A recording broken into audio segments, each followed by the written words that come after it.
just turned 50. I was at his house for his 50th like a couple months ago. Yeah.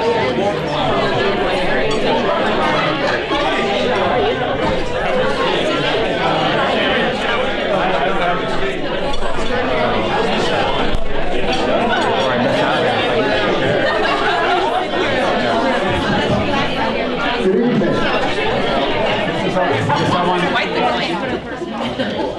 Good evening.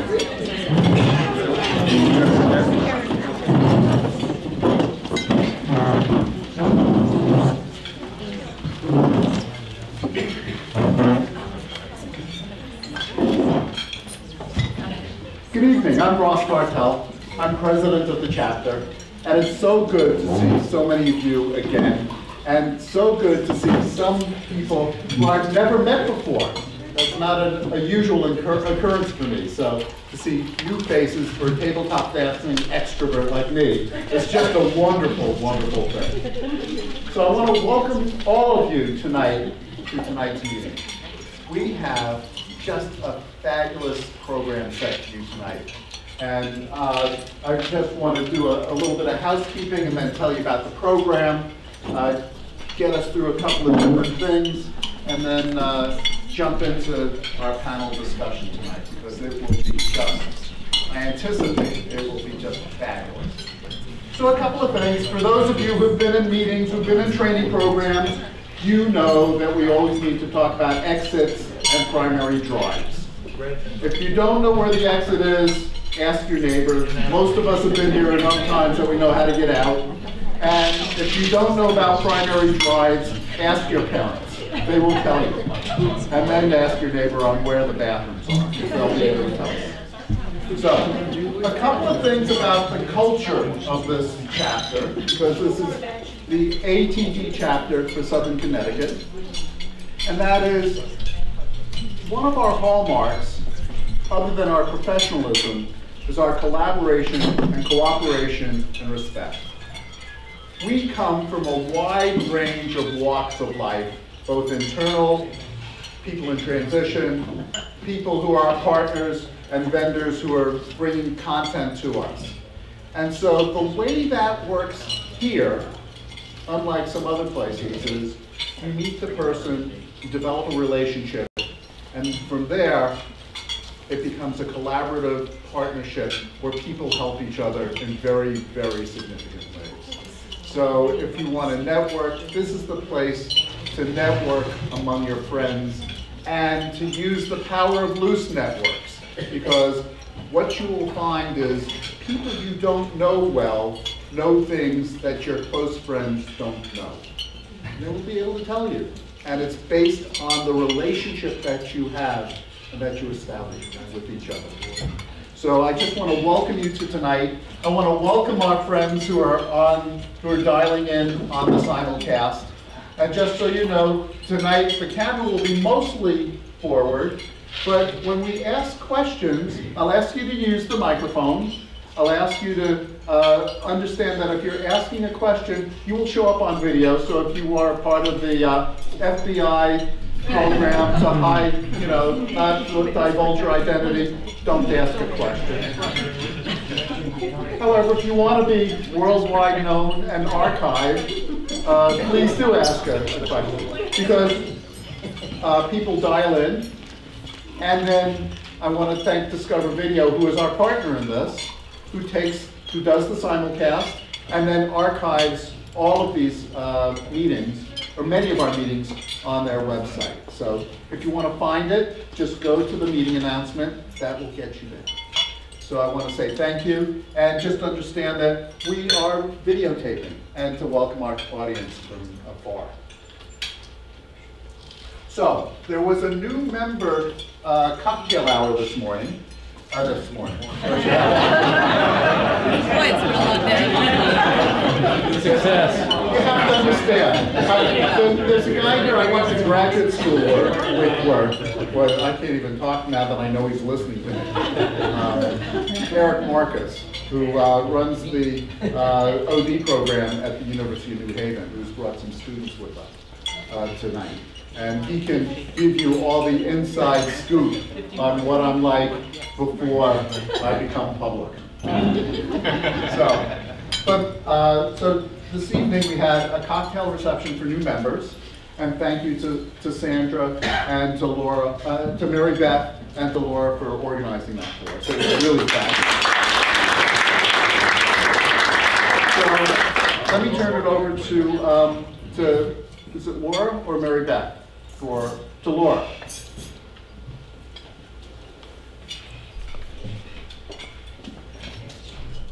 Thanks, Ross. Yes, I will. So Ross just mentioned that we had a little cocktail reception for our new members, but we can't just let it go at that. Could we have all our new members please stand up so we can see who you are and give you a little round of applause.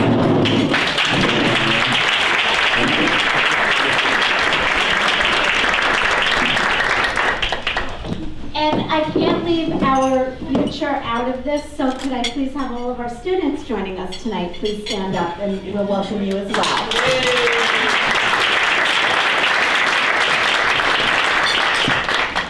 And now one of the best things about having students and new members is that we have a lot of volunteer opportunities and ways that you can get involved with our chapter.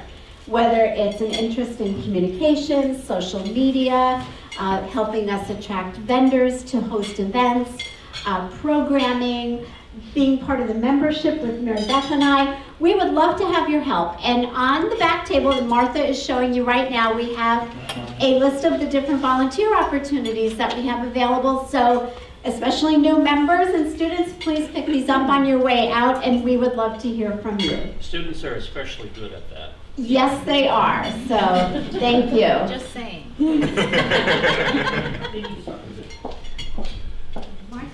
Okay. Thank you. So my name is Martha Kramer. I'm also on the board, and I'd like to take a few minutes to talk with you about the resource table that's here to my right. The resource table has two purposes. One is to share information about our ATD local chapter, as we just did, talking about our volunteer opportunities, and also about national and power membership, which means you're a member of both. So anything where there's more than one item, please feel free to take it. In this case is where it's only one item, please leave it here so others can look at it. And I want to highlight, Ross just gave some articles. This is from the January-February training magazine.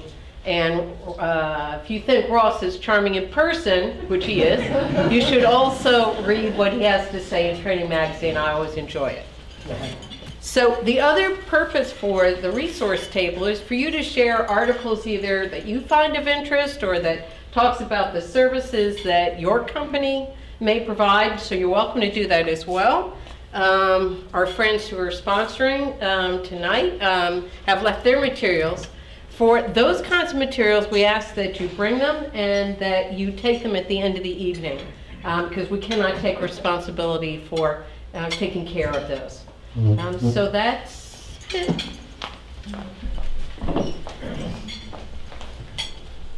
Part of the mission of our chapter is to help bring information to our members so that they can perform well in their job and they can change the trajectory of the people they work with and the organizations they serve. And so part of the way we do that is to give great programming, to let you get share of voice in your market so you can bring stuff and talk about the work that you do, and to learn from each other. Because the networking and the discussion and the tacit information you get from each other is so very, very important. So those are some of the things that I just want to highlight to you. And one of the things that we've done, which is part of our mission, is to create a special relationship with the International Coach Federation. So one of the things we do is April 7th, we've got a networking meeting with the International Coach Federation. It'll be at the Riv Bistro in Westport. So keep an eye out for that.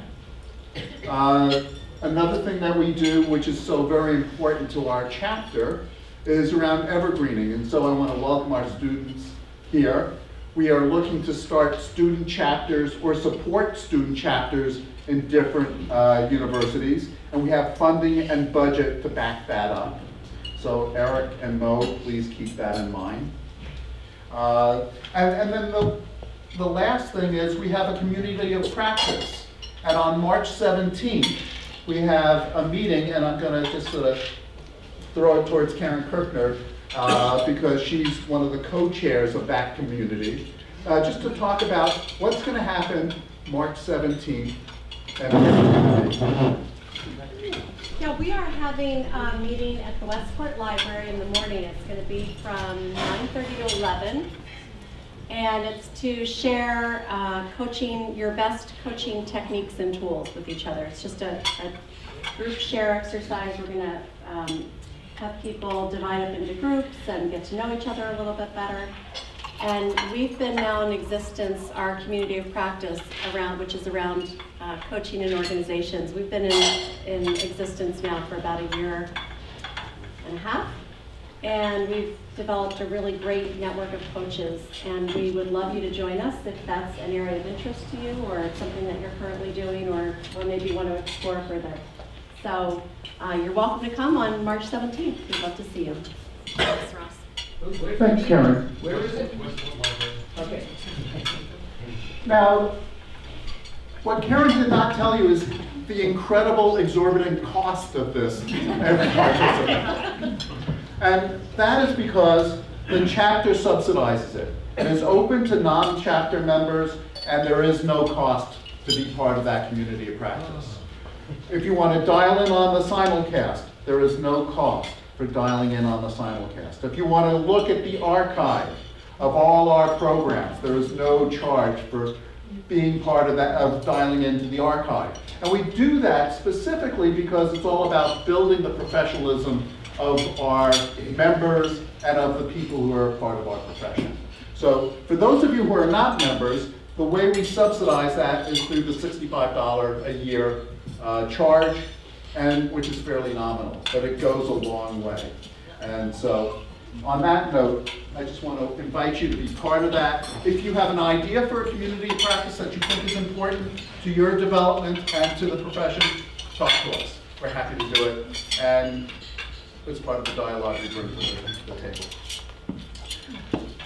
We're now up to a point that's very, very important, because one of the reasons why we can do tonight and we can do some of the things that we do is because we have sponsors. And sponsors are such an important part of our foundation.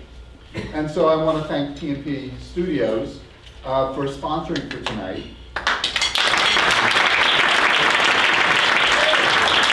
I want to thank John Fishback for being part of that. Now, just one last part to this. This is not the first time they have sponsored us. They've done it before, and they've even come back. So for those of you who are looking to sponsor, these guys thought it was so good they actually came back. There's one more story to this, and that is this whole field is interrelated. We have connections in ways that you have never thought possible. I joked about Eric and I going back. Well, John goes back in very important ways. So I know my friend Karen, who you and I worked together at Learning International, who worked there at the same time John worked there, who worked there at the same time that I worked there. And one of our panelists who cannot be here tonight was John Franco, who is CEO of Learning International at the time. So the connections you make in this field are so important because they carry you forward and they become a foundation for you to spring forward from. So I want to say thank you to John for sponsoring for tonight. John?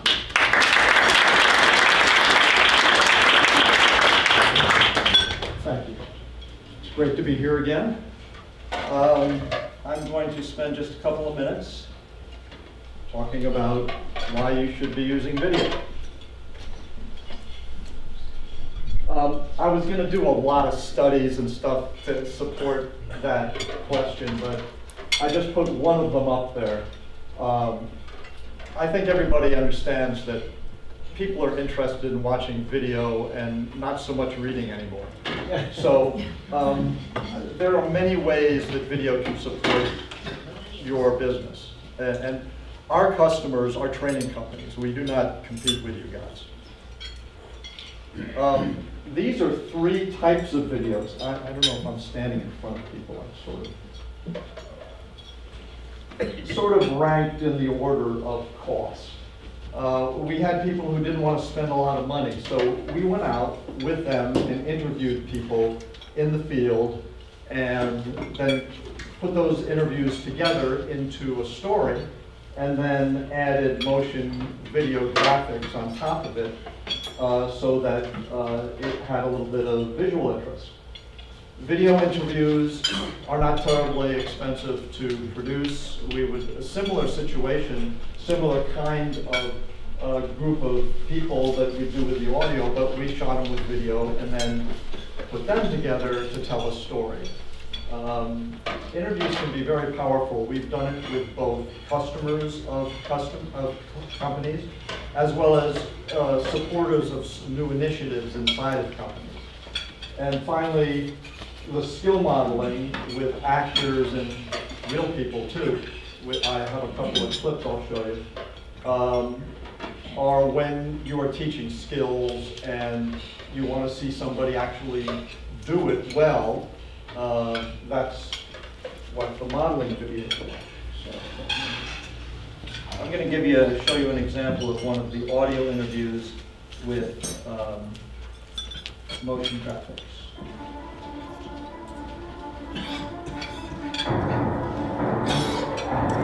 Forget about pitching a product, forget about pitching anything. People are going to go to people they know and trust, and they give them good ideas. And the guys who are good at what they do know the practice before they're making the phone calls.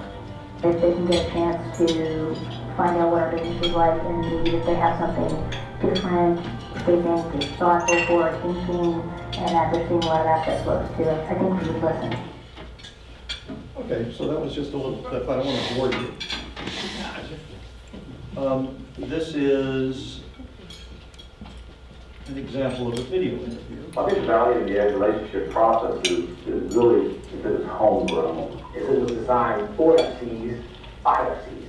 We've developed this ourselves based on our own culture, what we do, how we value clients, and to be able to roll this out is, in my opinion, pretty monumental. Okay, here's an example of a couple of actors working. Mr. Grizzly, this must have been a very difficult letter to receive. Difficult? You don't have a clue. After dealing with these people for almost 2 years, after all the stress and ridiculous process you put us through, we get that? No way. Unacceptable. Mr. Peterson, I want to assure you that I'm here to help in any way I can.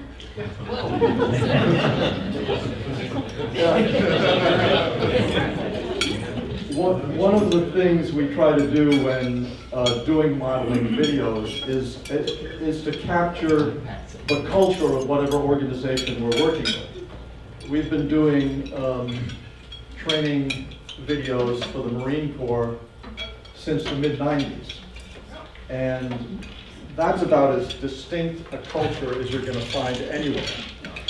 So, in fact, the Marines insist we use Marines in any Marine role. So what you're going to see are a couple of Marines acting, and they do it pretty well. Mr. Grizzly, this must have been very difficult. Yeah. Most of them. When the recruits come in. Airport new grads in park training right now, so. Good, they can use the help. So the NCIC from Centerport requested a mission reduction based on his manning level. No way. Tell them to suck it up and get working. So I don't think that's fair. I don't care about fair. He's gonna have to find a way. What's next, up? Sure. We need to come to closure on the Centerport matter. Oh, that's pretty good. Is that on Netflix? I love it. Anyway, I hope I stayed within my time limits. Thank you so much for having us back. We will do it again. Thank you very much. You can really see the power of the video, and a special thank you to our sponsor for tonight. I'm going to shift, because now we're going to get into the program. And for this program, one of the things that I know from a learning and development perspective, and the genesis to the thinking through of why this program was something we wanted to do, was because learning and development people, HR people, always want to have a place at the table. It's been an age-old discussion, it's been a struggle, and how do we make that happen? So we went to someone who's not here, who's from Vistage, and went to him, and he said, you know what, let's have a discussion about this. So let me tell you a little bit about Vistage. Vistage is an organization that's been around since 1957. It's an organization that sets up CEO peer advisory groups. These are confidential discussions that happen, generally anywhere from 12 to 16 to 18 CEOs, and it's a facilitated discussion. Now you have to say, well, you know, CEOs, why do you want to get a peer advisory group with CEOs? The reason is, who else in an organization has the CEO job? Only the CEO. So they need someone who they can talk to, who doesn't have a specific agenda. Because anytime I talk to my boss, I have an agenda. I'm worried about that. CEO needs someone who can give them straight scoop, can have an idea, can have a discussion. So Vistage was formed in 1957 to create groups to have those discussions with CEOs about the business, meaningful discussions. These CEO peer advisory groups then have a facilitated discussion. Usually it follows a set format with a problem-solving approach to help understand what the issues are, so those issues can be discussed, laid out efficiently, and can be discussed well. It's a facilitated discussion. Each CEO gets coaching, usually 2 hours, 3 hours a month, focused on either the topic that's at hand or some other topic that's very important to the CEO and their functioning. The Vistage facilitators also bring in some education, and then there's some additional support services. So we started to talk to a friend of mine who I know, Steve Joaquin, who's a Vistage facilitator, and we said, can we get a couple of CEOs? And he said, you probably don't want CEOs. For your group, you want people who can talk to CEOs, who deal with CEOs on a regular basis. And so he said, what you really want are Vistage facilitators. And so while Steve couldn't be here, he arranged and connected me with 4 Vistage facilitators. One had a personal emergency, can't be here tonight. So that was John Franco, who was my boss at Learning International, Karen's boss at Learning International, John's boss at Learning International. So we'll miss John for tonight. But we have 3 people who have incredible depth of experience. And what separates a lot of the Vistage CEOs, Vistage coaches from other coaches in the human resource realm is many of them started as CEOs. They started and grew up in the business. So they have a particular experience of being in those shoes as well as being part of the coaching to do that. So you've got their bios. I'm not going to spend a lot of time on the bios, but I just want to, we'll have Michelle, who you'll meet, who I've got a special affinity to because her doctorate is from Teachers College.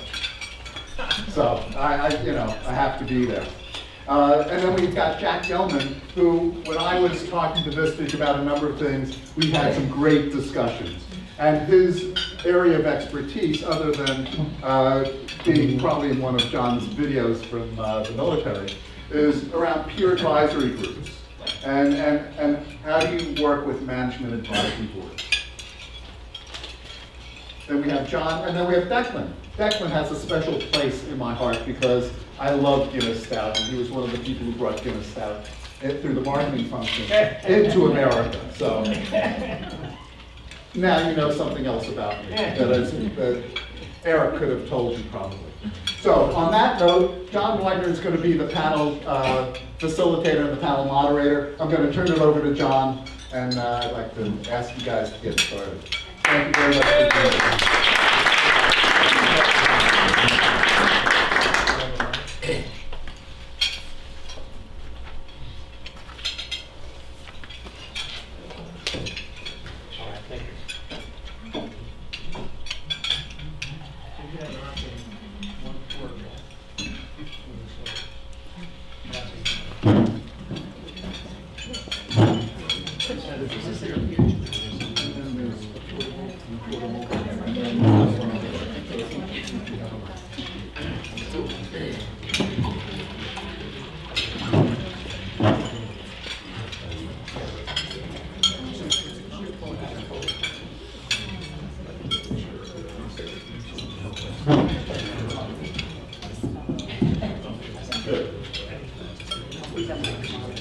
All right, welcome everybody. Really glad you could all come out. This is obviously, from our point of view, a very exciting night to be able to have a panel of this caliber with us tonight. So where I'd like to get us started is perhaps each of you in the panel could share a little bit about the makeup of your groups, both in terms of the size of the companies, the CEOs, et cetera. Whatever you'd like to share about the groups, maybe spend a couple minutes each. So I'll go first. I'm Jack. I run One Vistage CEO peer group in primarily the Fairfield County area, with some outliers coming down from places like Waterbury and Old Saybrook. And these folks, 2 women, 11 men, are a cross-section of entrepreneurship, second and third generation family business inheritors, and former Fortune 1000 executives who, as part of their career development, opted into smaller and mid-sized companies and became CEOs, sometimes starting them up, sometimes being recruited by private equity firms to take responsibility for their management. The types of companies range in size from about $12 million to $200 million. Sweet spot is $25 to $75 million. The sectors that they address run from healthcare consulting to food manufacturing, IT consulting, advertising and media, and at one point we had a funeral director in the business too. She died. That's good. That's good. The one commonality that all of these folks in my group have, and I think that's most likely shared amongst most business groups, these are folks that are running or intending to run companies that grow or will be growing. They're caring, sharing individuals who are willing to be open, transparent, and authentic in order to not only get value from their peer interactions, but also in the act of giving value. So I'll pass this on to Michelle. Thanks, Jack. So I kind of want to frame my litany of who's on my board by sort of some assumptions I had before I formed it. You know, Vistage is the world's largest CEO organization. It's a membership organization. And the chairs of each, I call them board, some people call them group. The reason you'll hear that difference is we run these practices under a business model. So we're running businesses too, basically. And when I first started my first group, I now chair 2 CEO advisory boards, one in Massachusetts, Northern Connecticut, and one in Central Connecticut. I had some criteria, and my criteria was diverse, successful, creative leaders who are willing to mentor and be mentored. That was sort of my beginning point. And so the makeup of my group is diverse by sector, and also by gender, and also by age. When I first launched my Central Connecticut board, I was 50% women, 50% men. And I didn't realize it until I was told that that was really an outlier group for Vistage. There are women on these boards, many of the board members that I've met in the time that I've been doing this would like to see more diversity on the boards, not less. So anyway, the first group is about 50-50, and it's manufacturing, healthcare, professional services, construction, advertising, IT. We're currently courting a college president to join our board. And the top line revenue of these groups ranges from a low of about, right now my low line person is at 28 million, and I'm sure they'll be at 30 soon because everyone is running a growth strategy. So I would say it runs from about 30 million, and my top line CEO just pierced the $1.7 billion mark. Remarkable commonality among the issues that they bring. It's not a revenue-driven kind of a scenario. I mean, leaders face what leaders face, and it's not really a financial issue. My Massachusetts North Central Connecticut board is, I inherited. I did not build it from scratch, and I'm working on the same model. A diverse, creative, successful group of leaders, because that diversity really provides the kind of secret sauce for having the group work really well. Thanks, Michelle. I'm Dr. McGuire. Been a chair for 10 years, and 2 CEO groups, 1 key executive group, and a group, what we call an inside group, a group of 16 inside one organization. And the distribution of participants is very similar to what you've heard. Frankly, the more diverse, the better.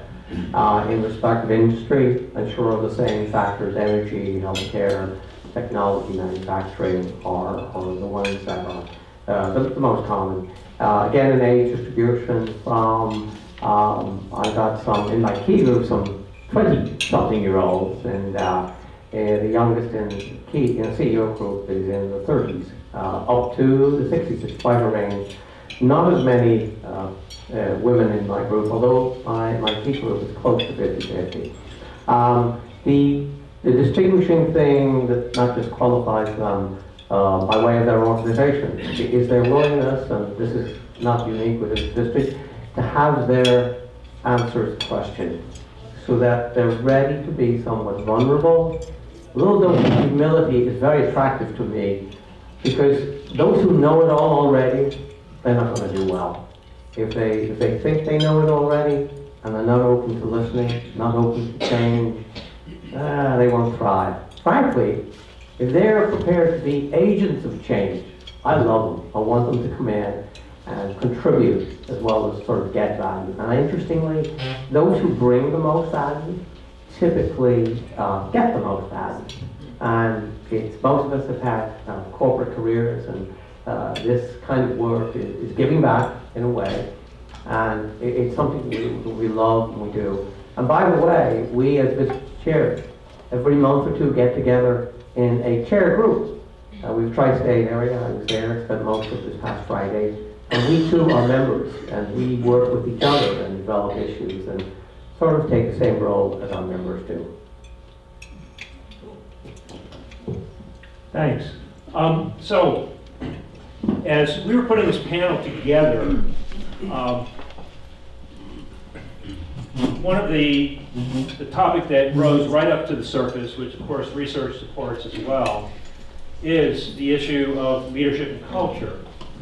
Now, in the context of your groups, how is that actually addressed? How is that actually raised by the CEOs? And kind of falling back a little bit on something that our missing member, John Franco, had said in our conversation, which is he was actually fleshing out a little bit about what was meant by the word culture, which I think probably many in this room are working with their companies in terms of, or their clients, in terms of culture and what that means and how that is evolving and how that changes and how it's reacting to the changes in the business climate. So maybe I'll throw it to Michelle in the middle to start.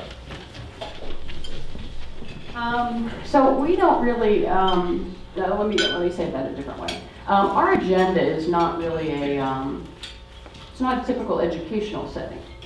I could speak to my experience, which I don't think is dissimilar because of my visiting other groups, but here's how I look at it. It's really a board meeting, a meeting of a community of leaders who've made a commitment to each other to push themselves together and separately to confront big issues that are keeping them awake at night. And the process we use is really, really dynamic and very, very evocative. So, having said that, many of the issues that get bubbled up by these CEOs, I mean, so we start the meeting and it's an action and accountability agenda. So the CEO might bring the topic. Definitely will bring a topic. And they'll ask a question, and it's always framed like this: how do I do something? Whatever that is. In my experience, and you should hear from these other two guys too, but in my experience, a lot of the stuff we talk about is related to culture. It's leadership bench.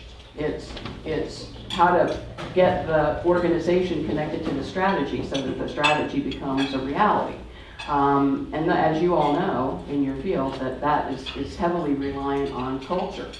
But I'll also say there's a deep frustration at the leadership level around culture because they really, it's such a complex, tangled dynamic.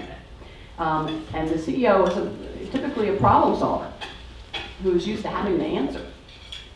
And so the question that comes out is usually something like, how do I, and it's usually the verb that's interesting. How do I, force, change, whatever it is, so that fill in the blank, whoever it is, team, level, engineering, I mean, depending on the industry they're in, but the issue is very similar.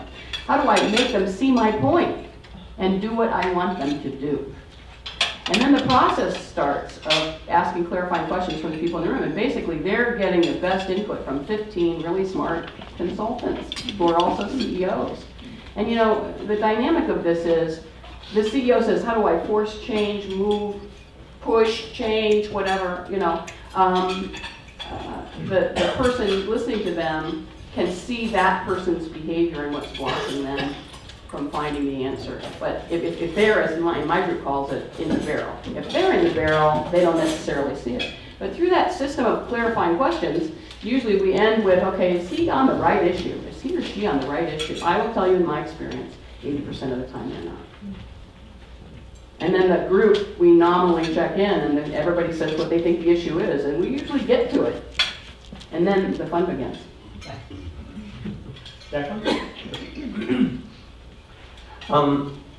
The word culture is actually not used that often by CEOs. It's a simple word. They don't use it. Now, there's a richness about it, and it's not easy to describe. But what usually is easier to describe, what are the characteristics of a culture that works, that's effective, that it gets things done, has people feeling like they belong, they want to be there, they feel included, they feel relevant, they feel listened to, and that their voice is heard. Doesn't mean they get their way. And when you think about it, you have that kind of CEO too? How do I force?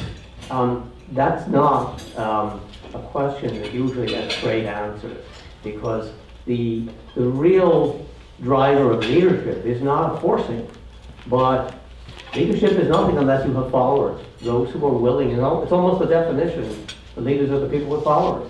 And to have them do what you want them to do because they want to do it, and you convince them that it's best for a wider perspective, a wider goal than their individual interests, is critically important. And the skills that often that type A male doesn't have, that personality, is listening skills. They want to hire the best people. And then they want to tell them what to do. Boy, are they really missing out. And so their own willingness to postpone, at least temporarily, their right answer for other possibilities, other options. And that's where the diversity in the group comes from. If you're a technology person or an engineer, you see things often in black and white. Maybe there's someone in the media area. that might have a totally different, or more of a psychology background, etc. That they just have different perspectives. And that's the reason why the greater the diversity within the group, the more likely you are to cover a wide range of perspectives. People will often say, I don't really see it that way. This looks to me like a different issue. Have you thought of? And that's why we have that sort of breadth of view. The willingness to listen, and you talk about being in the barrel, it's right. So much of the time, issue as presented is often a symptom. And sometimes you'll hear that symptom repeated. Typically, there's something below it, something deeper. And unless you solve the deeper issue, unless you're prepared to talk about that, or dig down to a point where you get at that, symptoms will recur. They might look a little different each time. But if you are willing to go there, and some of these issues are difficult, which is why having a trusted environment, safe, and by the way, what happens in the room stays at the room, it's that they feel. That they feel that and they believe that. And they're prepared to say things and have conversations that they have nowhere else. And that's one of the reasons why we feel very privileged to be trusted in that regard. And so we get to when we can, the nub of the matter, get to the heart of it. Not everyone's prepared to do that. And for those who don't, really don't get the value, which is one of the things we say, it's not for everyone.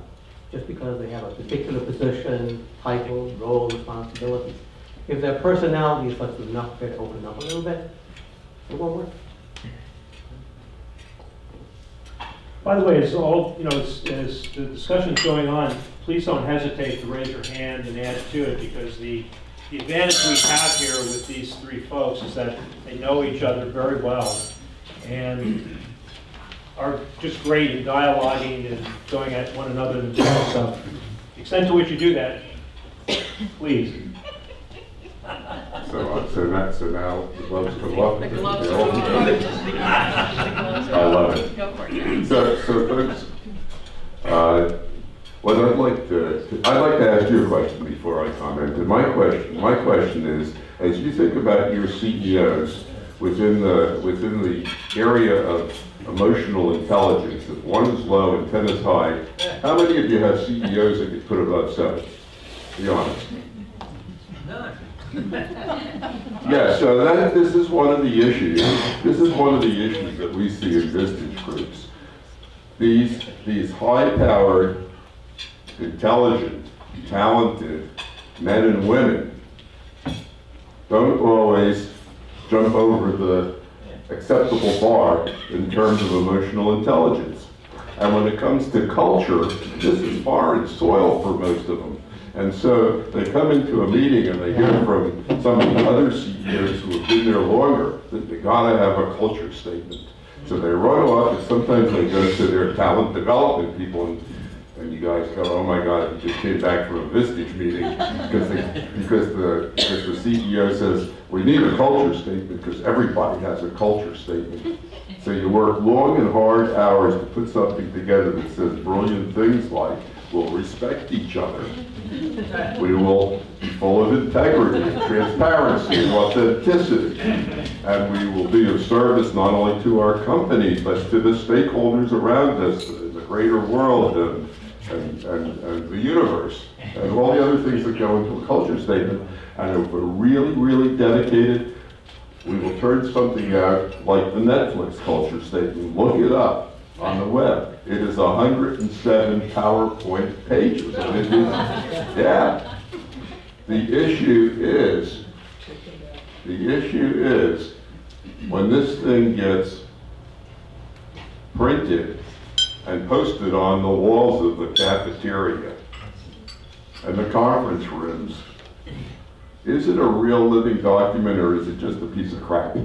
Excuse my French, but that's really it. And one of the roles, I think, for HR people in the talent development world is to make that culture statement something that really is reflective of the organization and the values that it has. Because it does little good for the CEO to walk around saying, I am intent on empowering everybody in this organization and then he runs around and marginalizes people by jumping 2 levels down and all the other things that give all of us an angina.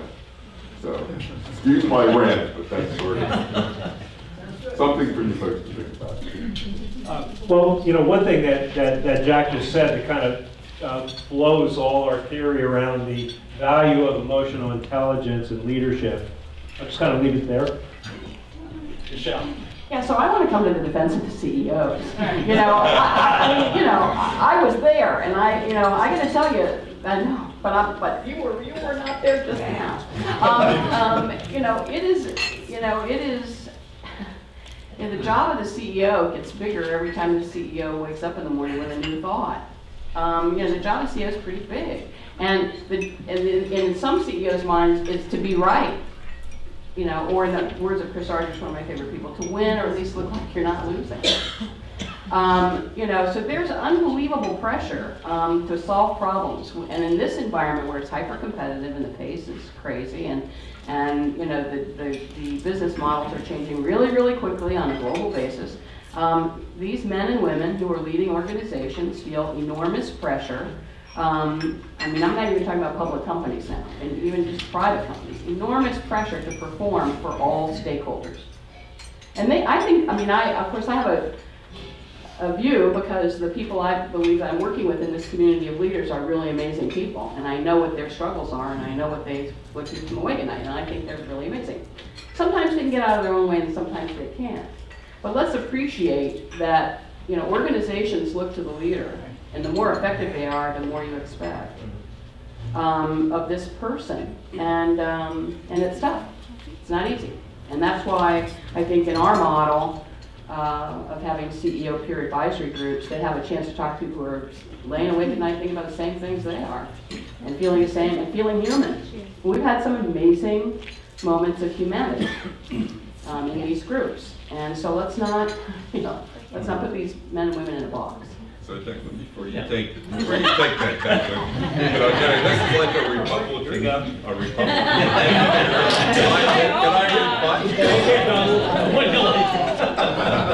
Well, before I want to.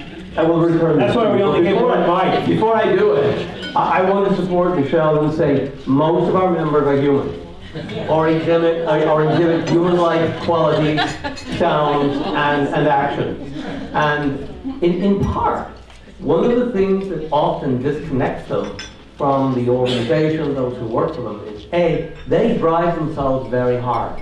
They expect a tremendous amount from themselves, they hold themselves to a high standard, and sometimes they think everyone around should be, why are they thinking like me? Why aren't they as directed, as motivated? Don't they see the goal? Don't they see my vision? And so that's where, if they haven't embraced their organization with the development of that vision, and in a cultural environment where there's listening and a collectiveness, whether you call it a team, leadership team, management, whatever it might be, the collectiveness, that's often the disconnect. But in fairness, they drive themselves so hard. And we see the humanity in our group meetings. Some of the toughest SOBs. I've even cried. We've all had members who have been broken down and realized they've been tough or they're not fair. It doesn't happen that often, but when it does, it can be sort of perhaps even life-changing for some of them. I've seen it more than once in my 10 years in this role. I've seen it many times. So, a lot of humanity in them still. John? Yeah, so I'm going to back off a little bit in deference to my wise peer here. My intention was not to denigrate CEOs. My intention was to point out the disconnect between the written culture that exists in a company and the actual reality of culture. And the worst thing that we, as Vistage chairs, and I would suggest you as the keepers of all things human development in organizations can do, is to let that emperor wear no clothes. And each of us in our own tactful, or in my case, not so tactful way, has a responsibility to help uplift the CEO so he can be a better leader and do a better job. And I think that's one of the major roles talent development and the human resources function. I don't know that any of you sitting around this room would necessarily march into the CEO's office to tell him that he was culturally neuter. But I'd open this up. What could you do? What could you do to help the CEO be better in terms of the aspect of the management of the human asset of the organization? Well, let's take that a step then, Jack. You really kind of opened the next question. So you all were CEOs, leaders of large organizations before you started coaching. So as CEO, what would be your expectations, recognizing who this crowd is, of the talent and development professionals in this room or in your organizations? Declan? I will start with the power of questions. And in the same way that I'm not in a position to tell CEOs what to do. For the most part, equally, with perhaps a few exceptions, you're not in a position to tell them what to do. The power of questions is really the power to influence. And if questions about the consequence of a decision, what other paths they have considered, looking ahead at the implications for their decision, their action, their determination, and the skill you develop in questioning, whether it's directly or to peel back the onion, so to speak, to dig down to what might be a consequence or set of consequences for the people that they care about and their ultimate goal, is really that power to influence. And the more you develop, and every coach knows this, everyone will realize that that's the power you have. It's that power of influence. And some of you probably have at a wonderful level of power of questioning. If you don't or don't feel you're there, develop it, work that. It's the greatest gift you can bring to influencing those CEOs. Yeah, I love the power of inquiry. And I would also add to that, though, I agree with Jack. We were talking about this at dinner. I mean, I think you all have an amazing potential to to contribute to the development of exceptional leaders from the top of the house all the way down. And inquiry is a big part of that. I would say that, I was never a very big advocate, candidly, of HR functions when I led the company I led. And I'll tell you why. I didn't feel there was a strong understanding of the business model and the strategy of the organization and how, I had lots of problems to solve around plugging people into the right seats to mobilize a strategy. And I just didn't feel like, not that it didn't exist, maybe it did. Part of it was, and this is part of my point, part of it was my own lack of understanding of what that side of the house could bring, and my impatience at wanting to see something happen really quickly. So I agree with the thing about inquiry, and I now recognize how important, particularly in the OD world, the learning and development piece is. We've got to keep learning in organizations, or we're going to disenfranchise our people and potentially dismantle some really important systems outside of the organization, in the community and elsewhere. So I think it's really important. But you need to show up and you need to understand in those questions that you ask, and it has to be in a form of a question, because immediately it opens the door to the CEO if you start asking questions.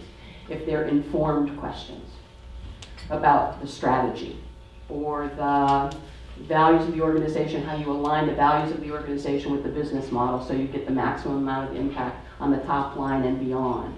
And that sort of vocabulary, because that's where we're moving in organizations. We're trying to, it's not about engagement and blah, blah. I don't know what the buzzwords are now, but I know where I'm coming from on this.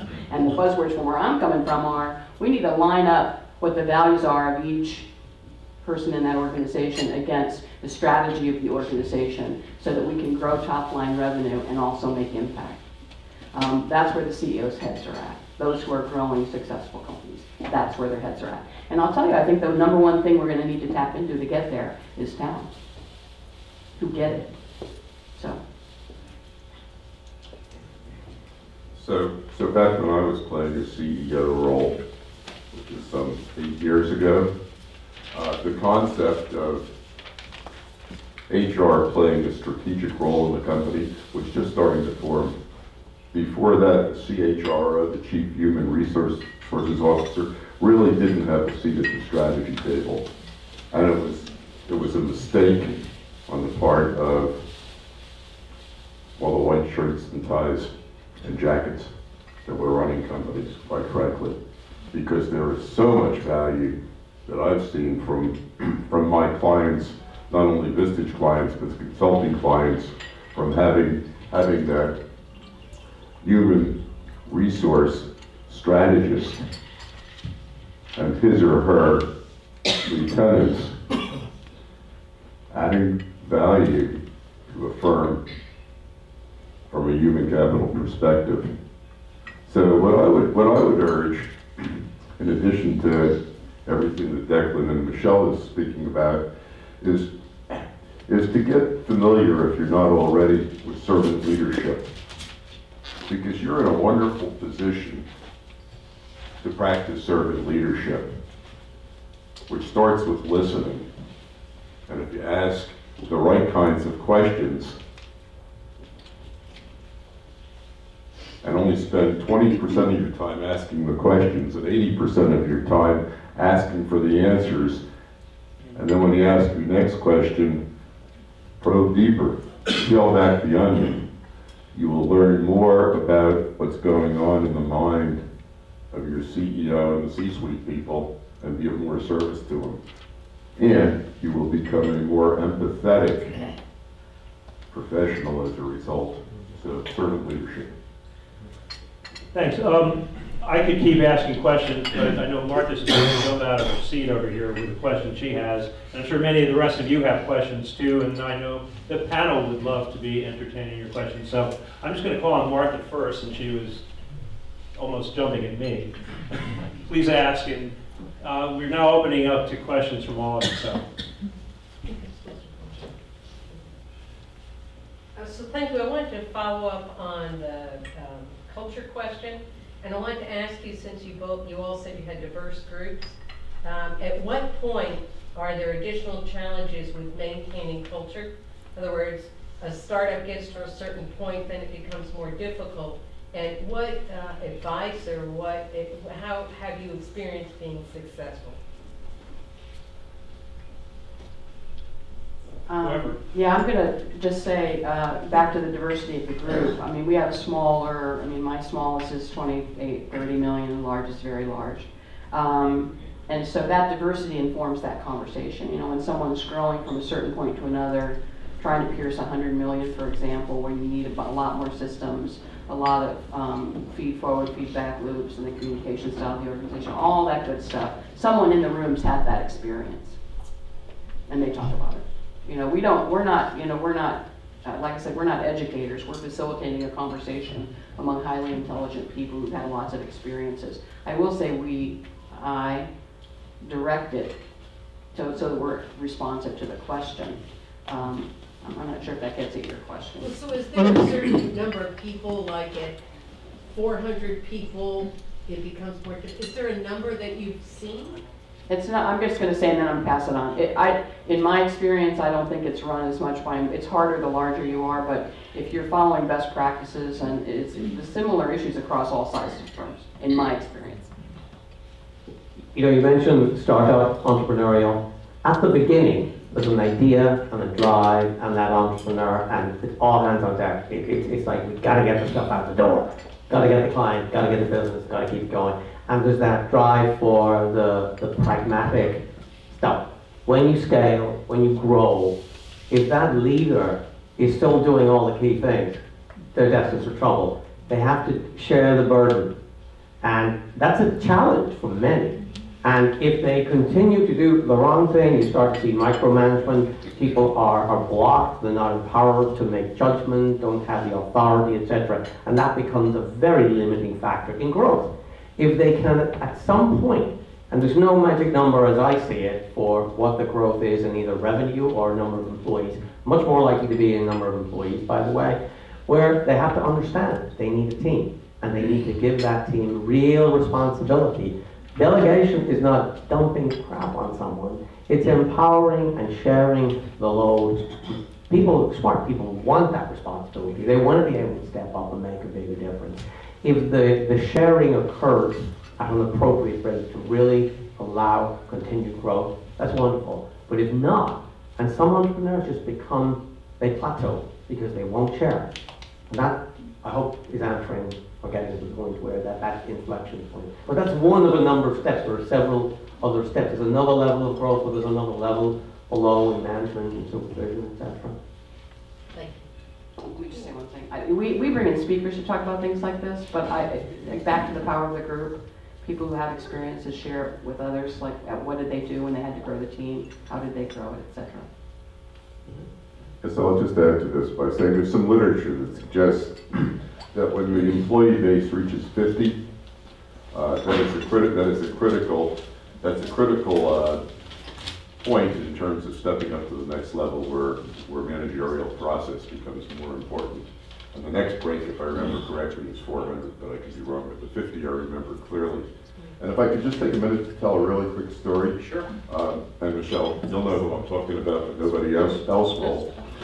Several years ago, Michelle referred a member to me to join my group because the member was not doing well in her group. And Michelle warned me of all the things I needed to be aware of, not the least of which was this incredibly nice, talented person had, from a tabletop, grown a business from nothing to close to $70 million, and was still running it like a mom and pop shop. Her management team consisted of one vice president who happened to be her 28-year-old son, and a half a dozen folks that she pretty much gathered off the street. And so for a year, my group struggled enormously to try and acquaint her with the value of having somebody who understood finance and somebody who understood HR beyond making payroll and taking care of benefits and so forth and so on. And finally, after a year, we realized that we had somebody on our hands who simply was not capable of delegating and letting her company become all that it could be, and we parted company. I mean, that's just unfortunate and sad, but you warned me. I did. Brian? Yeah, so how much time do you guys spend consulting on innovation? Or another way to say it is, how much sleep do your CEOs lose on innovation? Or a third way of saying it, if we're asking questions here, might be, how worried are they about disruptive influences or industry disruptors?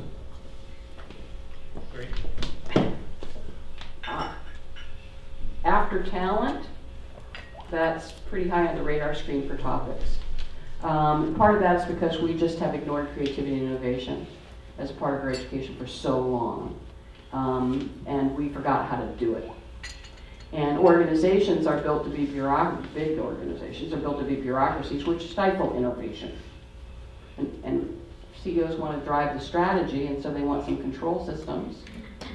And that doesn't necessarily inspire innovation. And then they come to the meeting and say, I'm going to lose my medical device business if I don't innovate in this direction. I'm desperate to find the right engineer to solve this problem. How do I fire the guy who's running that division, who clearly doesn't get it, and go get another guy who does get it, when it's really not the engineer in the seat? You know, they're not running a culture of innovation. They really don't know how to do, I mean, I shouldn't say that, I'm not going to paint everybody with the same brush. There are folks who do get that.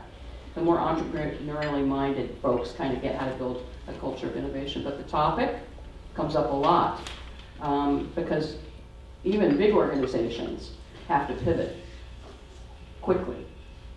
And to some degree, we as an economy in North America have lost the ability to do that. So, who's next? The other part of innovation is a willingness to change. Whether it's on something brand new, high-tech, looks slick, and it's the newest, latest, greatest, fastest, whatever. just the willingness to change or be open to it is really an obstacle for some. And we work really hard on having people to embrace new possibilities. Doesn't mean there are answers for them, but to be open to possibilities and consider a number of things beyond their current little agenda of, I know this works, I know that doesn't. That's so limiting. And as I say, the access to change is really, a willingness to change is critical.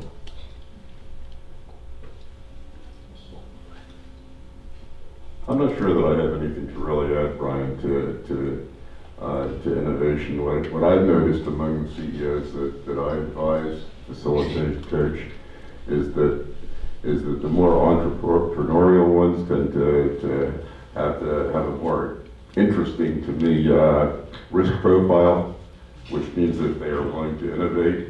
The folks that have been successful in establishing strong core businesses tend to be less willing to rock the boat because they don't want to disturb what they have in hand.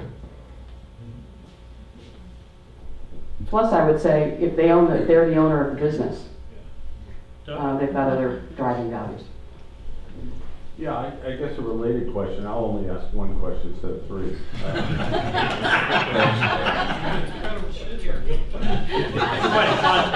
Brian's an old friend. How come the guys that we know are asking one question? If you're launching a new vision for your company, you need to make changes, you need to respond to disruptive technology, whatever it is. What are the successful ways to do it, and how much do you have to reinforce it, and how long does it take? And I know that the size of the company is probably a factor here, but. That was 5 questions. Yeah, it was some add-ons.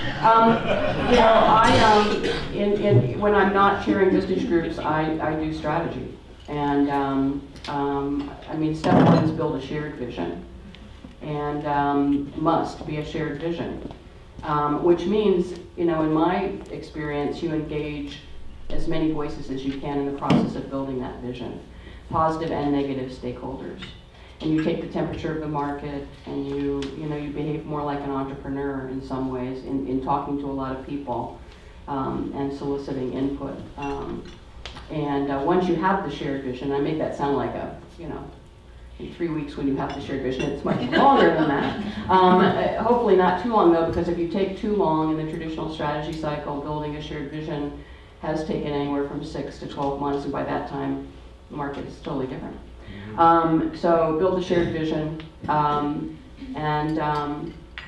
focus different levels of the organization on what the strategic choice is going to be based on the vision, and then execute. Again, I make that sound very simple. It's alignment and all those things. But the vision piece, I have a very strong bias in my experience that works when it's a shared vision, which is tough. That's a culture thing. In part, answer to what you're talking about, timing is critical. If you're one step over the cliff and you say, what the hell else should I have done to avoid getting here, it might be too late.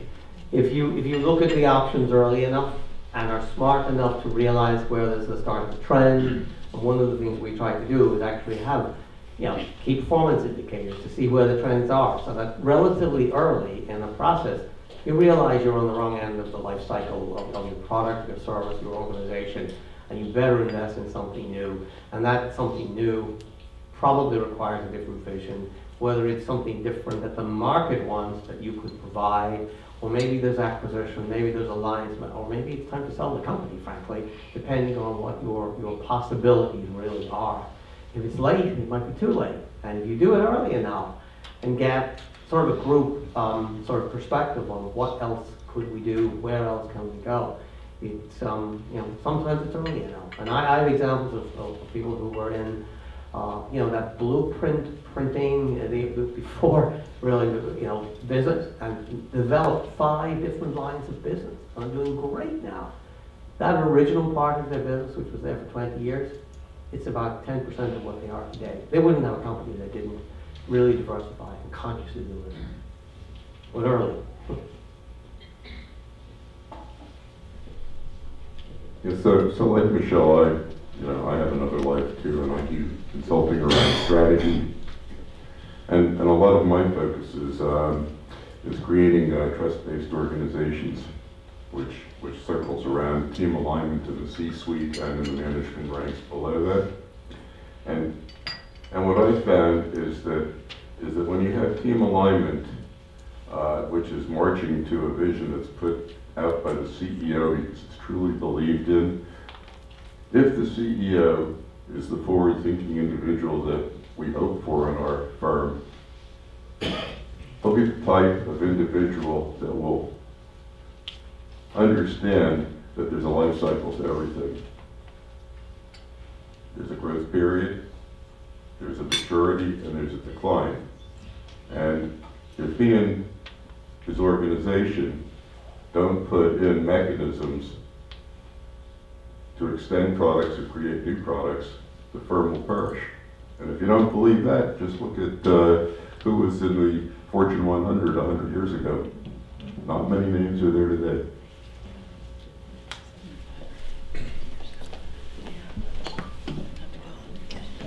So Jack, that story that you just told about the CEO that had to part ways with Vistage, that wasn't able to delegate, I'm curious about whether or not you have resources to give to these CEOs, because that part that doesn't want to delegate is a part of her that is afraid something's going to happen if she delegates, and that it's a belief system that she has that has to be rewired at the subconscious level, because it's a part that's stuck in the past. So I just wonder, do you give them resources? Do you have resources where they could try to get that belief system's rewired? Let me take a little bit of the responsibility. Yeah, certainly there are ways to help people learn to be better at delegation and more trusting of the people in their organization. So to some extent, the fact that my group and I were not able to impart that on this particular CEO, I take personal responsibility for it. It makes me sad, but it's not for a lack of trying. You can't win every time. So if I could add to that has to be done at the emotional healing level. So I think like peer CEOs can perhaps give some advice, but at the end of the day, the right professional has to be. So this woman started on my board. She was a founding member of my board. And she was on my board for 2 years. Now we coach these people once a month. And we go pretty deep. These are not superficial conversations. As I said to my peers tonight, I'm really happy when they're squirming in their chair, because I know I got them. This woman had some serious blind spots. And I worked with her, others worked with her, the peers worked with her. I mean, they said things, they're not shy. They're very direct. They say, you have a blind spot. And your child is going to leave your company, and you're going to lose sales, and your articulated value is you want to grow this company to 100 million, but you'll probably go out of business if you don't pay attention to this. So they tell her, the stakes are high, man, and you are the problem, because you have a blind spot. And they say it in a way, we're a community, we legitimately care about each other, and they cared about her too. And we worked and worked and worked, and she was not listening. So she wasn't seeking the professional help. Pardon me? No, let me finish my point. So we threw a lot of resources at this woman, and was she getting therapeutic help? Oh yeah. But that's not my job, and that's not our job. Was she seeing other people to get help? Yes. This woman had, we show up as who we are wherever we go. She had a lot of blind spots, this woman. So we worked with her, her peers worked with her, very smart people in the room working with her. And I wanted her out because she was contaminating my group by not acting and bringing bad behavior. And we have core values in our group that we follow, and she wasn't following them. But I felt such attachment to the issue, and I just didn't want to say, get on with your life. And I thought, well, maybe it's me. Maybe I'm blocking her. And I sought advice from my community of leaders. Maybe I'm blocking her. And they said, I don't think it's you, I think she's not paying attention. So I thought, well, let's try somebody else, somebody who's had a different style, different affect, different approach, asks different kinds of questions. And Jack and I met, and I said to him, I think here's the real deal. Here's what's happening, here's what you're getting. Hopefully, you know, we can help her. We stayed in contact on it for a bit. But, you know, I'll go back to what I said before, we show up as who we are every single day. And to change our core values, beliefs, and assumptions, to change the behavior, you're right, it's very deep work. And if you can't do it in these community of leaders, maybe therapeutic help would help, but I'm not sure about that. Now I'm relying on my doctorate when I'm speaking to you, you know? So I took this on as a personal challenge. You know, because I'm trained in Carl Jung's philosophy of deep dive to find the wounded child. Perhaps like you, I thought I could fix this. There are some things which were beyond my ability. And a far smarter chair tried before I did. So what can I tell you? In life, you are going to run into CEOs and supervisors that just aren't going to get anything around being emotionally intelligent, anything around delegation, anything around caring about humanity. And that's sad, and you wonder how people get to those positions. Well, in some cases it's because it's a startup founder. In other cases, it's because this is politically incorrect. But in some cases, it's because some executives are capable of wonderful Machiavellian gamesmanship, and you know who they are in your organizations.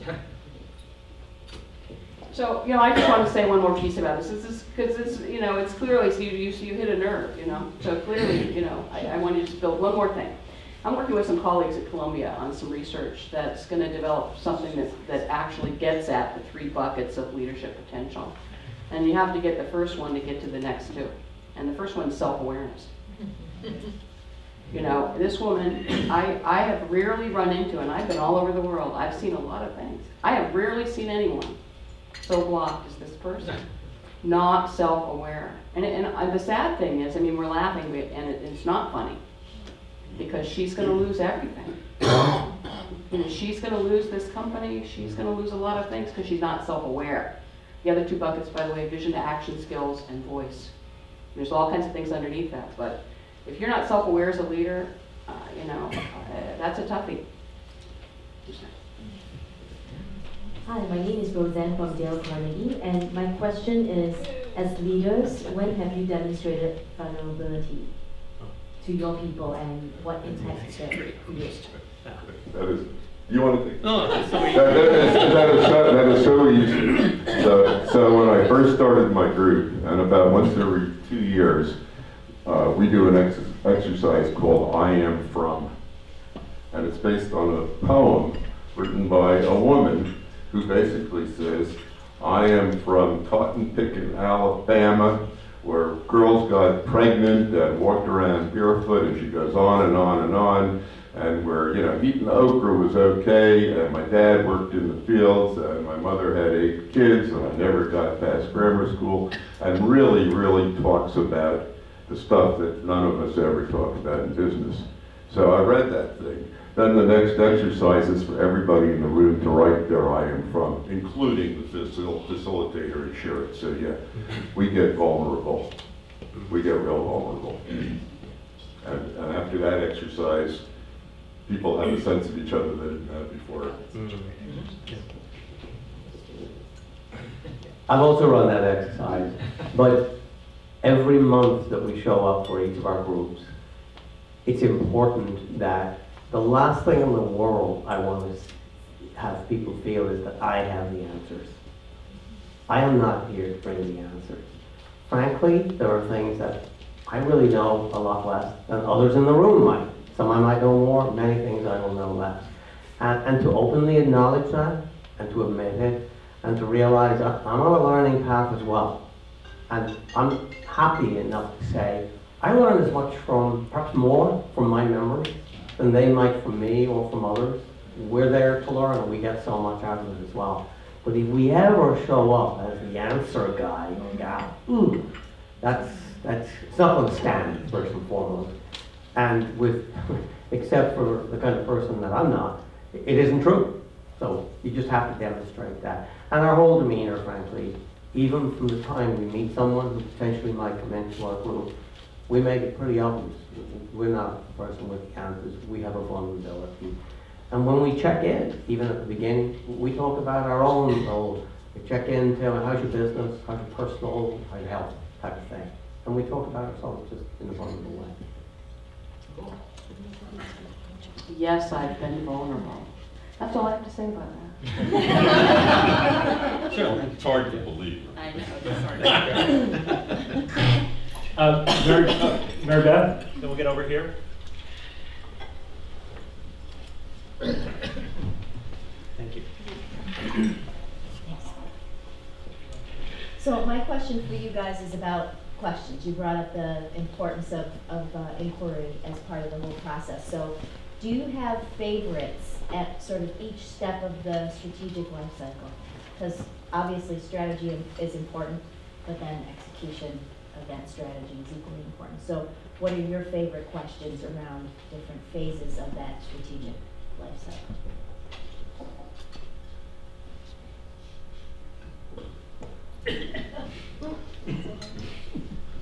How's a microphone pass?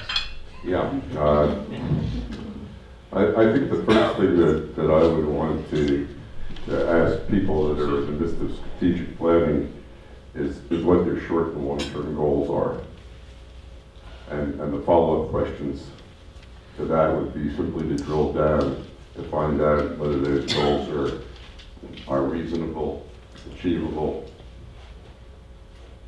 and consistent with the capabilities of the company. So I'll stop there unless somebody got a phase two. I would say, you know, I did a lot of strategic planning early in my career, and my focus is clearly on implementation and execution now, because I've seen so many plans go absolutely nowhere. One of the things I've learned, a technique I've learned, is I ask people when I'm working, and hopefully I'm working with the whole team and not with just the CEO. When I'm working with the leadership team, I will say, you know, if you're successful getting where you want to go, what does that success look like? You know, what is I refer to it as everything's a map with me. You know, what's the point on the horizon towards which you're sailing this ship? Is where we're trying to get to. If you're successful, what does it look like when you arrive? And I call this destination thinking, rather than, because there's this tendency of all of us just sort of pile on stuff to do and things, and we don't get a lot of it done. I mean, you know, a lot of the research out there, I mean, Harvard's one, but many of others have done work on this. You know, less than 90% of all organizations, and I would say way less than 90% of all organizations actually execute the strategy they intended. Which has big consequences, back to the question earlier about innovation. We're spinning our wheels, taking the temperature of the environment and trying to come up with a crackerjack plan. And really we need to spend more time doing, and we could if we knew what success looked like and could say it in very clear terms. So I like to start there. It's a great question. As a professional facilitator, the first thing to do is don't ask questions that can be answered yes or no. Because it'll be a short conversation and you'll be doing most of the talking. So there are questions that are more open, and even to start with, tell me about the details of what happened so that you elicit a story, you get some description, and what type of questions, what happened next, what happened then, who was involved. The basic questions that have the other person talking and telling a little more. And there's a sort of favorite typical Vistage question, which we don't use that often, which is the joke. So how does that make you feel?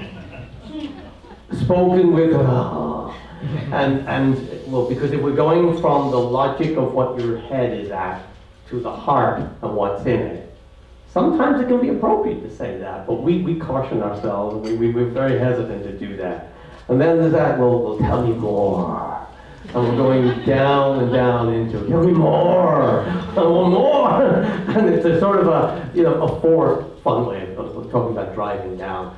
Sometimes there are straight questions that talk about, give me the details so we can hear it first, rather than allow anyone to dive in and jump to conclusions, because it's so easy. And when we're going through the process of an issue processing, the first thing we do is we require other members to ask what we call clarifying questions. There's a whole area of clarification because someone there has a solution to your problem. I know exactly what to do. Let me give it to you right now because it's my answer to your problem. Hold it. Let's go down, drill down, clarify. And even after all that clarification, we ask the person who brought the issue to have a chance to redefine it. Because given some of the questions, guess what? What I thought was my issue, my problem, maybe I want to redefine that. It's not quite that. Or it might be the same. And then you can start to move into suggestions and ideas with very open questions that allow the person to talk, others to hear, including the facilitator. And then they often have the answer themselves. Don't you think? You know, if you want to ask great questions, it helps to be truly interested in hearing the answers. If you just ask questions for the sake of asking questions, you're wasting your time and the other people's time as well. I think we have time for one more, Ross. Yeah, you know, we heard about someone who wasn't so successful. They actually left the group. But I've sat in Vistage groups and I've seen the process. So if you could just talk through the discussion process where the person starts with how can I, and then sort of walk through that and tell the story of how someone really worked with it, the group jumped in, and then the person kind of settled into an answer. So that, I think that'll illustrate it for me because it was a remarkable process to watch. And it may have happened a little bit over several sessions, but if we could just pull it together. You know what, Ross, what we could do is we could work an issue. Could do that. You know, do you have an issue, Ross, that you would like to work? My board knows what my number one issue is. Okay. I think, let me just take if you're game for this, this is the best way to do it. If you're game. Are you game? Go for it. I think we're going to tag team with facilitation. Is that all right? Is that okay with you guys? Yeah. I'll start. You can't start with sitting. I can't. I never sit. Do we want to board this? No, we could. I don't think we have a board. We usually chart what we say. So I'm going to give the big picture of the process. I'm going to start the process, and then I'm going to hand it off to somebody else. Okay?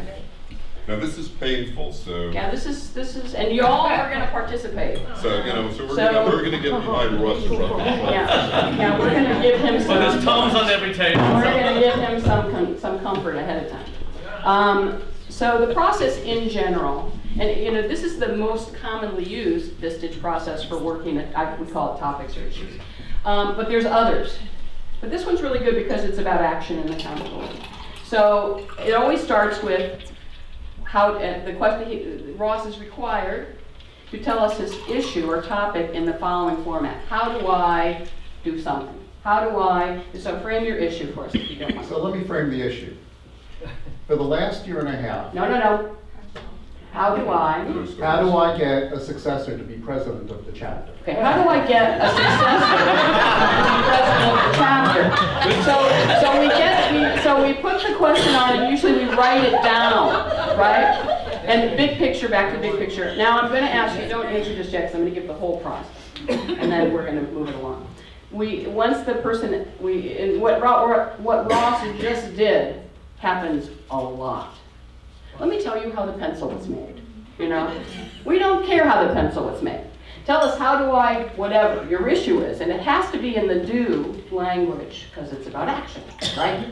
So they say the question, and then we ask, tell us a little bit about the background, and why is this important to you, right? And then we throw it open to clarifying questions, and that would be your job. At the end of clarifying questions, we say to the group, do you think he's working on the right issue? And we'll check in, well, we don't have time to check with everybody, but we're going to check in with a few people who have strong feelings if it's not the right issue. We'll tell you what those, you'll hear it. We might write some things down so you can remember what was said, and then you get a chance to restate your issue if you want, or keep it the same way. Once we decide if it's the right issue or not, then we throw it open, okay, let's throw open some solutions. While the solutions are coming, you take notes. At the end of taking notes, we say, what are you prepared to do, Ross? In the next 30 days from what you heard. No. So that's the process. soon I'm going to let go of this microphone. So Ross is going to say a little bit about the background and why it's important. What is the background of this issue and why is it important to you? So the background to this issue is that I have no president-elect. And that's a critical issue for this chapter because I can't do this forever. The succession, and understand I'm doing this while being videotaped for the posterity, and it will be archived. So I'll be able to see what I said. But the issue is that I've been president now, I'll come up to about 3.5 years. June, I will have run through my 3rd year. You're only supposed to be president for 2 years. I have no successor. I have an extremely strong board. People who work well together, they play well together, they fulfill their responsibilities, they deliver, but I have no one in the president-elect spot. I took this job when I saw the previous president begin to crumble. And who's wonderful. And she has been a fabulous counselor to me. But I know that I can't do this forever. And so I need a president-elect. Okay. Cool. All right, so before I throw this open to clarifying questions, I hear the facts. What are the emotions? Talk to us a little bit about how you're feeling. Why is it important? It's very important to me because I care deeply about the chapter. This is the 2nd time I'm president. I was president in 1990. And there I was only president for 2 years because I had a president-elect. But the chapter is a fabulous organization. I think you've seen it with the people sitting in the room.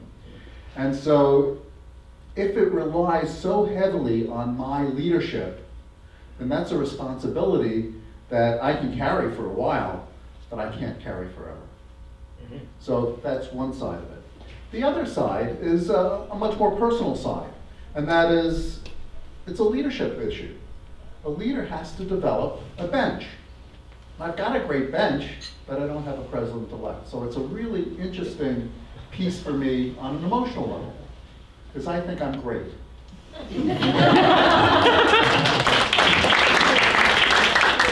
So the storyline is laid out right now, and we open up the conversation to you, Ross's peers, to ask clarifying questions. And the facilitation guidance that you're going to get from Declan may take the form of him focusing on a particular string of thought rather than bouncing all over the place. Or he may let you move in different directions. So I'll give this to Declan now. Okay, thanks, Jack. What question do you need to ask Ross to help you understand better what his issue is? Clarifying question. Yes. I asked, what have you tried so far? And you What? get to answer. Yes. Begging. Yes. Is Ross crumbling right now, like the former president before him? All right, and is in need of immediate action? Yeah, everybody else. Yes, you're asking questions of Ross at this stage. I shouldn't, say the previous president crumbled. She got tired. It wasn't, she got tired. I've arranged my life so I can continue, and in fact, I could continue for another year past June. I'm not sure that's the right thing for the chapter. Ross. Well, over here, then here, and you third. So let's go at it. What's the process to have a president-elect, to have a new president? What's the process? How is that done? Short answer. The process is that someone needs to be on the board for at least 6 months, and then they need to step into the president-elect spot. That's a training position. Okay. Here. Why is this problem reoccurring? I'm clueless, and I take it personally. Okay. That's good. Knowing what you know now about the position, why wouldn't someone want to step up? It's very interesting. People say to me, how can I replace you? I said the same thing about the previous president. How can I replace you? We're all replaceable. Okay. Here. And hope this is a clarifying and not a directional question. Are you assuming the chapter needs a president? Am I assuming the chapter needs a president? It's okay. There was a while that I was ready to have a co-president, and she was unable to fulfill that responsibility. So doesn't need to be a singular. There needs to be someone who, and it's a requirement from the National Association, you got to have a president. They need to know who to send mail to. Thank you. So, you mentioned that logistically you've arranged things so that you could keep this role for another year, but it might not be ideal for the organization. So my question is, if tomorrow a new president stepped in and took over this role, what would be different for the organization? There'd be someone different. Different ideas. So the ideas that I've had, I've almost played out. The board generates a tremendous number of ideas. But you know what? If I was hit by a bus tomorrow and couldn't continue, I expect that someone would be able to step up. The board would figure it out. Someone might rise out of the chapter. Okay, over here. What discussions have you had with the board about this issue? All the time. It's in every minute. Every set of our minutes has it, and it's raised specifically in January because in June it has to happen. So it becomes part of the begging I do at every meeting. Okay. Videographer has a question. Yeah, We'll go do two more after this. You said you got a strong bench, but are you confident your bench is big enough? The bench is big enough, and there at least, I don't know that there's anyone on the bench who could not fulfill the role. One more here. Okay. Ross, what do you think is standing in the way of someone volunteering to get into the president-elect position? I don't know. I'm assuming it's all because they love me. That's all about love. And one more if we have it, over here. Last question. Is there clarity on what the role, what it takes to be in a role? Do people understand what it takes to be the president of the chapter? I think it does, but that's something I would have to ask the board. There's an existing job description, so there's structural things. I've reviewed everything, and the roles on the board are fairly clear. So I don't know. Every summer we have a strategic planning session, and there's support. So I can't answer that question, but I think it's reasonably clear. Okay, we'll do one more as you insist. Have you reached out Last to all question. the people on the bench individually to see if they would consider going for the leadership position? For the most part, yes. There's a few I missed. Okay. Now, at this stage, sometimes issues are a little more complicated than how I find my replacement. In which case I would ask, have you heard anything in the questioning that Ross would cause you to change the question, the issue, or is it still as you started 10 minutes ago? So I'm actually of two minds on that. One is I can continue to do what I've been doing and expect to get the same results. The old Einstein thing. And then the other thing is I can actually be declarative and say, I'm done in June. Let's figure it out. That's not a how do I, let me have That's not. That's not a how do I, I'm the how do I girl. That's that you're solving and you don't know what you're solving it. So I just want to take a pause here. We're not role playing, this is real. This is awesome. This is really This is really real. But this is a classic. Back to what Declan said earlier, you want to hold people in the questions. Because I don't think personally, in my experience, I don't think we're there yet. And so you're solving, you're saying, I could do this, I could do that, and you're wasting time. Well, I'm the president. Yes, but That's you're my wasting job. time. Well, maybe it is. But you're not in this form. In this form, you're a questioner.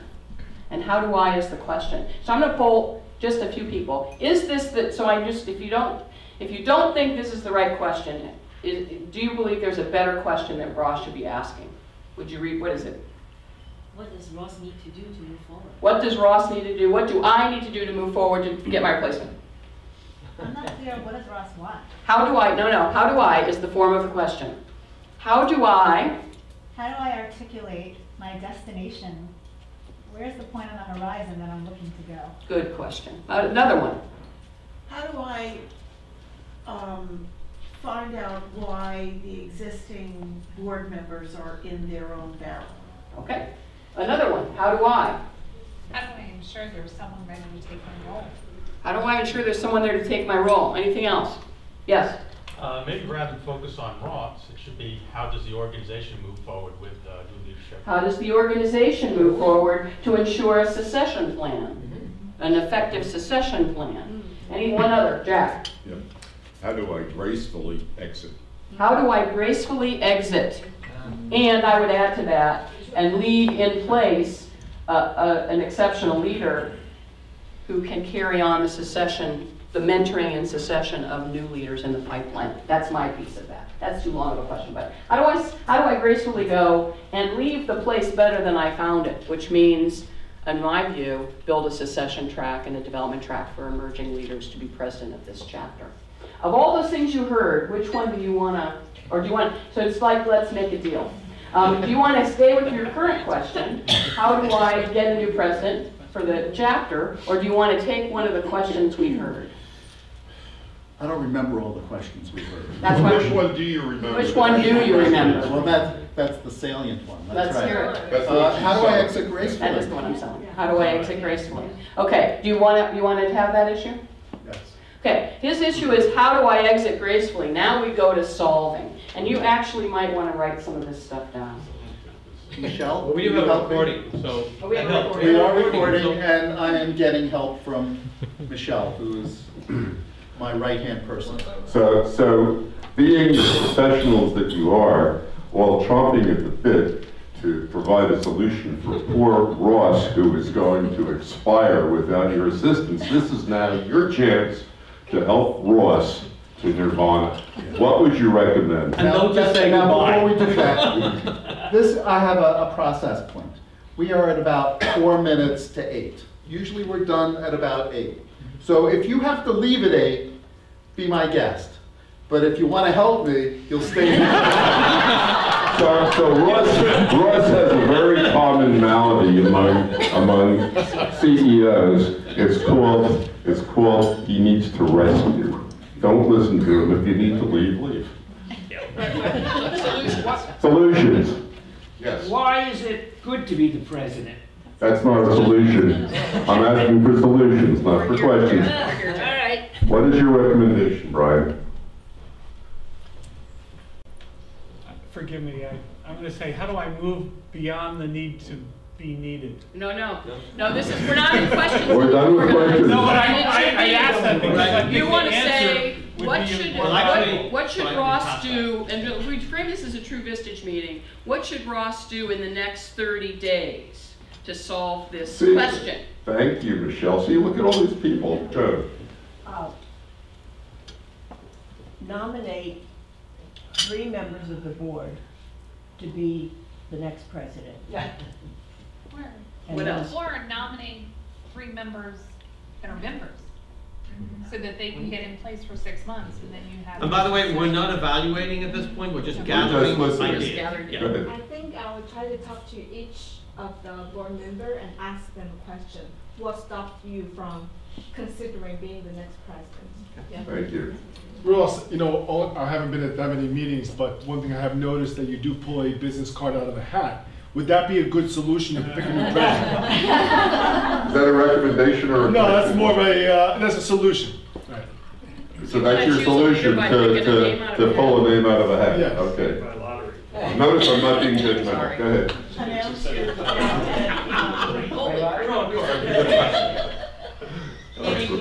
Announce a drop dead resignation date in 1 year or whatever. That's Okay. generous in time. In the back. Ask the board to put together an action plan. Right now, they're all dependent upon you. Put it on them.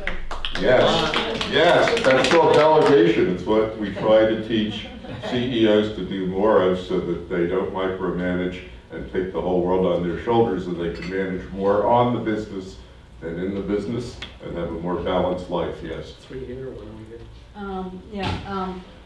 Take a vote, blind vote of the board as to who they want as the next president, and then whoever's elected, ask that person, what do they need from everyone in order to take this role? All right, everybody catch your breath, unless you have something that's just truly revolutionary? Yes, there's the revolution, the last recommendation. So this cannot be the first time this has ever happened. National must have seen this issue, in all the years it's been in existence. Consult with them. What'd you say? Consult. Okay. The national.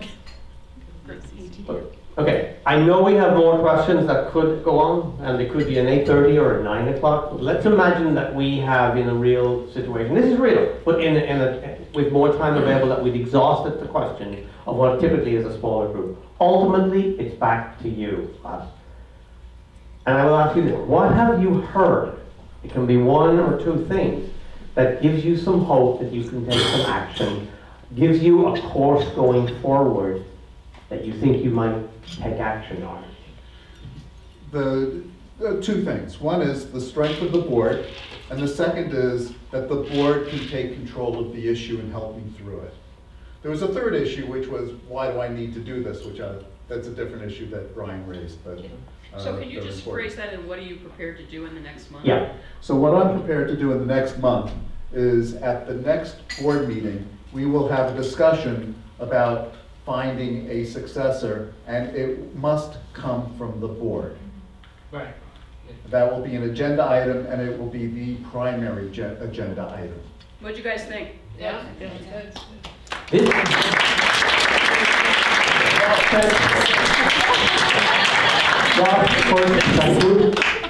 We appreciate the vulnerability that you showed in putting something real on the table, and you'll notice the way we ended it. This is what we call accountability. He didn't get away without saying, what will you do in the next 30 days? And if he dares to say, I'll think about it, no. It has to be actionable. And if we're in a Vistage group and we'll see him a month from now, we'll want to know what action he took. And they feel it's soft pressure at first, harder pressure later. But we promote people, procrastinators don't do well. They take action. Thanks, everybody. Thank you. Thank you. I want to just have everybody give a real great hand to this panel.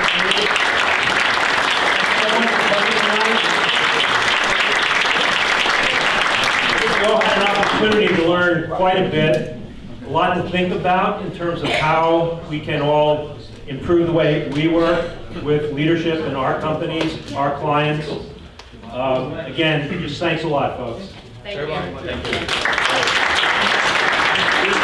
So let me just quickly wrap up the meeting.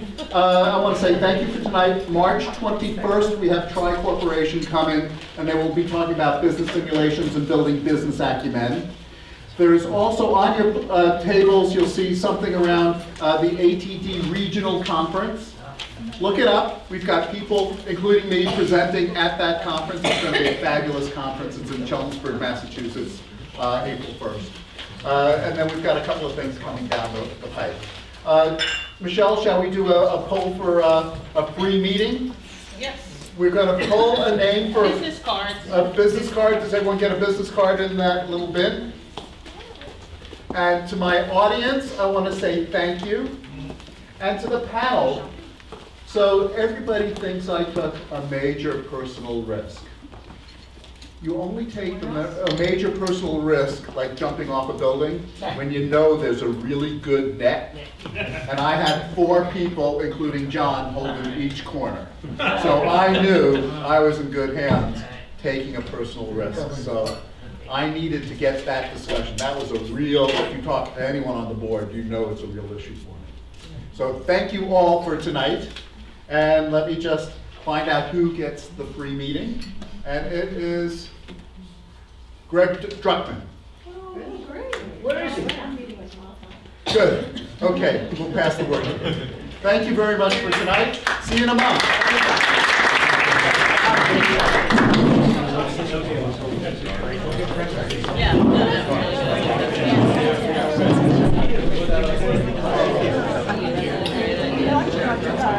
Yeah.